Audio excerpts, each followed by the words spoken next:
Hello interwebs, it's Scott from Admiralty Entertainment here, and we are taking a toy tour of my Game of Thrones shelf.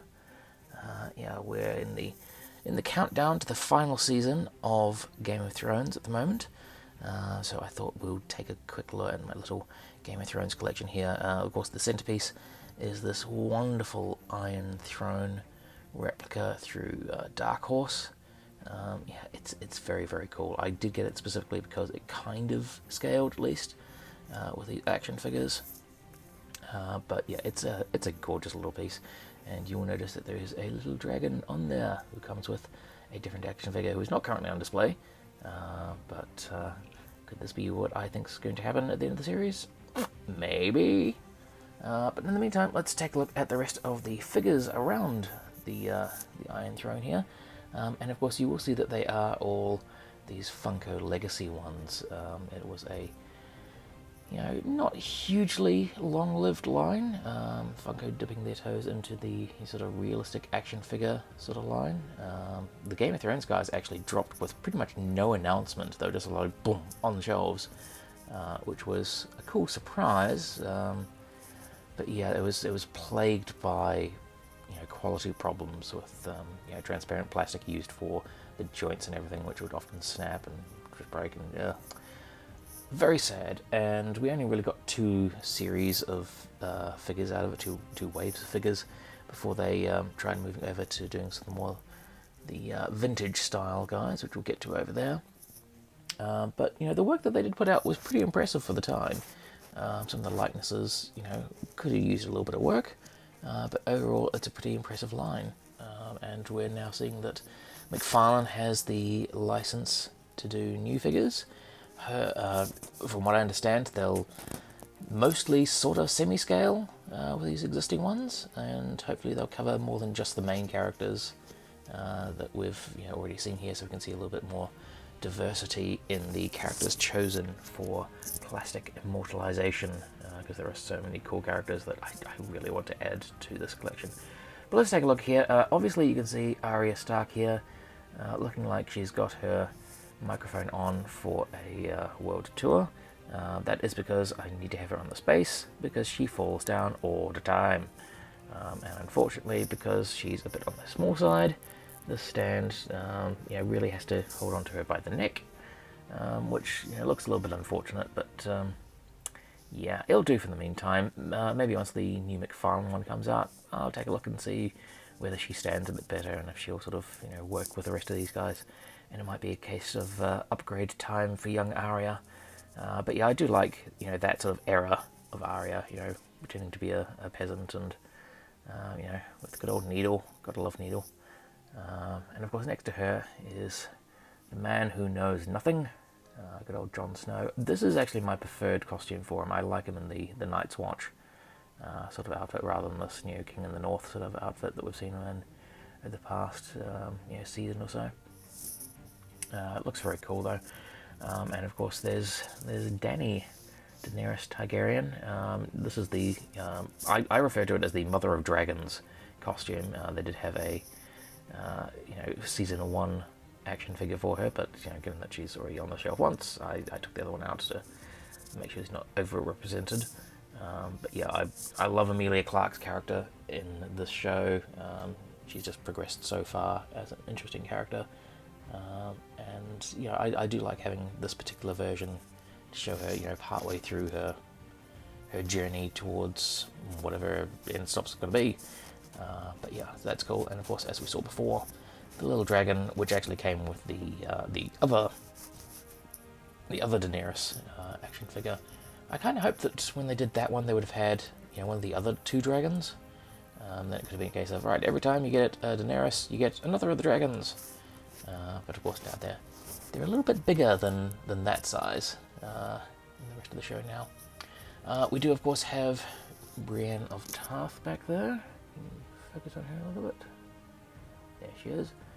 Yeah, I never quite got that they sort of did her justice in terms of the action figure, in terms of getting the look quite right.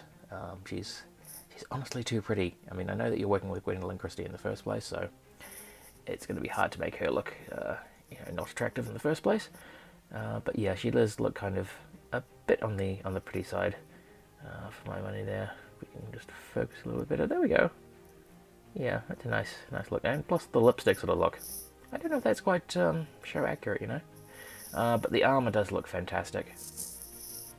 This is one of those ones where you really go, it's a well sculpted figure, and you just kind of wish that it was made of sturdier material, so you could actually have more fun posing her rather than worrying about if you breathe in the wrong direction that she's going to completely fall apart. But yeah, maybe with McFarlane lot we might see her in the black armor outfit. That'd be quite nice. In the back there, if we just sort of angle between, you can see we do have Ned Stark back there. The back row is reserved for dead characters. Oh, by the way, spoilers. So yeah, he's a very cool figure. It was nice to be able to get him in that season 1 lot there. He was such an iconic part of the advertising of the show, and the wonderful surprise of anything can happen to any character at any time sort of approach. So of course he's back there, and next to him is Robb Stark. Again, spoilers.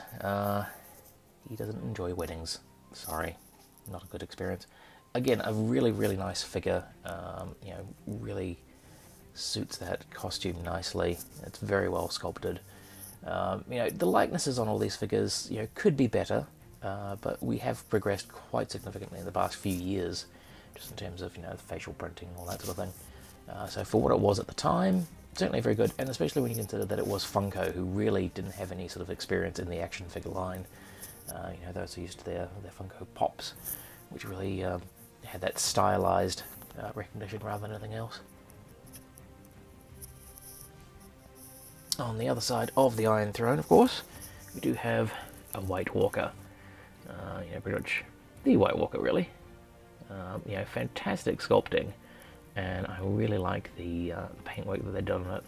It really gives this wonderful, decrepit, zombie, decayed, frozen to look. And look at those eyes. Those are fantastic eyes. They did do a version of this which was glow in the dark, and I really wish I'd got that. Rather than just this regular release one, especially given that they sort of established the Night King as a different character. This seemed like he was the sort of lead White Walker or something like that.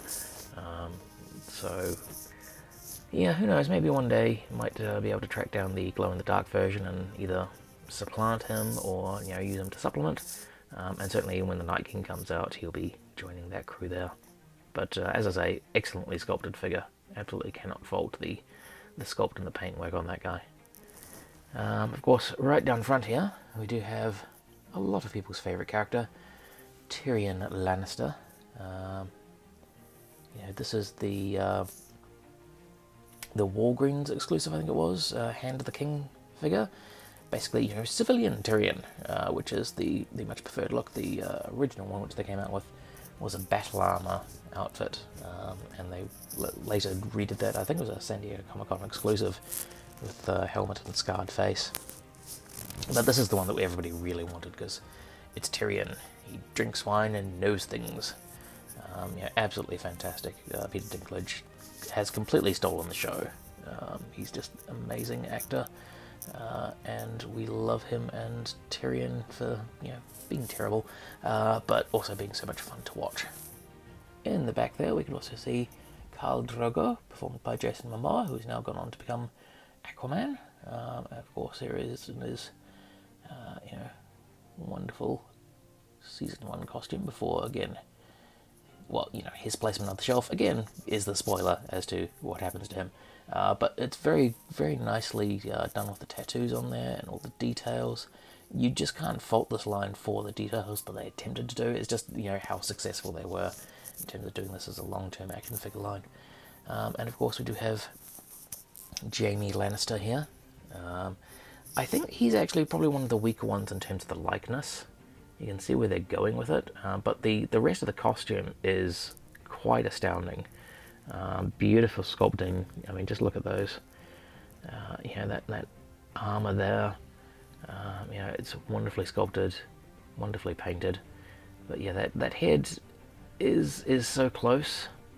that you just go, if they could redo that one with modern facial printing, I think it would be absolutely outstanding. He does have a bit of a problem with his cape though, and you'll see that he is on a stand as well.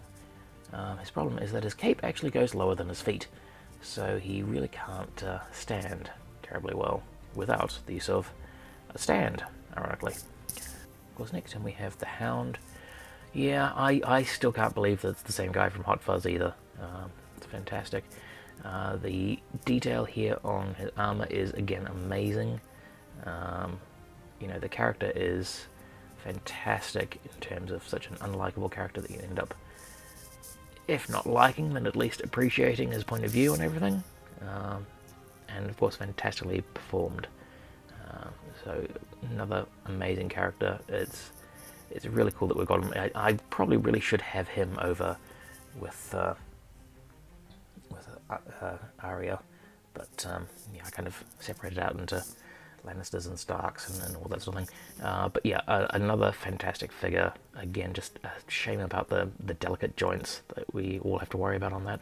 And of course, we also have a few wildlings here, which are done in that you know, sort of retro style, which we had when Funko were doing, you know, their partnership with Super 7, doing their reaction style guys.